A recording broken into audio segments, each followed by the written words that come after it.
Halo semuanya.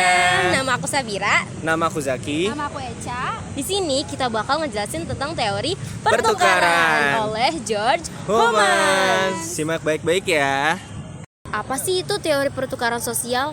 Teori pertukaran sosial itu bisa kita bayangin seperti sebenarnya kita itu selama kita berinteraksi, kita tuh seperti lagi ngitung untung rugi dari satu hubungan tersebut. Nah, Homans itu bilang kalau misalnya ini adalah pertukaran sosial. Nah, tadi kan aku sempat bilang kalau misalnya ada untung dan rugi ya. Nah, untung dan rugi yang dimasukkan oleh Homans itu bukan cuma tentang uang atau barang, tapi juga bisa kayak kasih sayang, dukungan, perhatian, atau bahkan waktu kayak gitu. Nah, di sini aku bakal ngejelasin singkat soal proposisi sukses nih. Ketika kamu sering dapat hal positif dari suatu tindakan, maka kamu jadi sering ngelakuinnya dong. Aku kasih contoh nih. Misalnya, aku tuh sering kasih contekan ke teman aku. Karena itu teman aku jadi sering ngajak aku main. Maka dari itu aku jadi tidak segan dong untuk memberinya contekan lagi karena aku ngerasa di situ ada timbal balik. Nah, selanjutnya aku membahas proposisi rangsangan. Nah, ketika kamu mendapat sesuatu hal yang positif di situasi tertentu, kamu ketemu lagi dengan situasi itu. Pasti kamu bakal ngelakuin hal yang sama dong. Aku kasih contoh nih. Ketika aku membantu teman aku pindahan kos. Nah, di situ dia akan mentraktir aku karena aku sudah membantunya.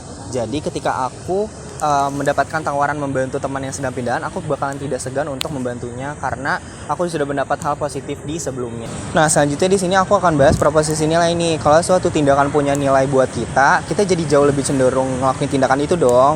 Aku kasih contoh nih, ketika aku pengen banget nih bantuin teman aku yang selalu ada buat aku, tapi di lain halnya teman aku ini ternyata datang hanya butuhnya doang.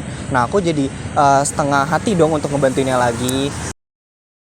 Oke, lanjut ke proporsi deviasi, di mana ketika seseorang sering mendapatkan hadiah, maka kurang bernilai baginya ketika ia mendapatkan hadiah berikutnya. Contoh misalnya ketika aku sering banget ditangkap sama teman aku, nah dari keseringan itu membuat hal yang aku anggap itu tidak spesial, dan sebaliknya ketika aku jarang, maka aku menganggap hal itu sebagai hal yang spesial kayak gitu. Nah, selanjutnya di sini aku bakal menjelaskan proposisi agresi atau tindakan, di mana ketika tindakan seorang tidak mendapatkan hadiah dari apa yang ia harapkan, kemungkinan besar orang itu akan marah dan besar kemungkinan ia akan melakukan tindakan yang agresif.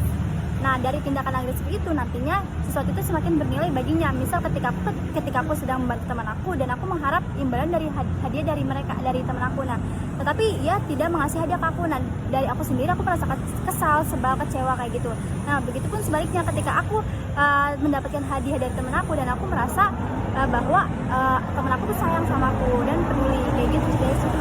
Tadi adalah penjelasan singkat tentang teori pertukaran sosial oleh George Homans. Sekian dari kami. Semoga bermanfaat Dan bye-bye!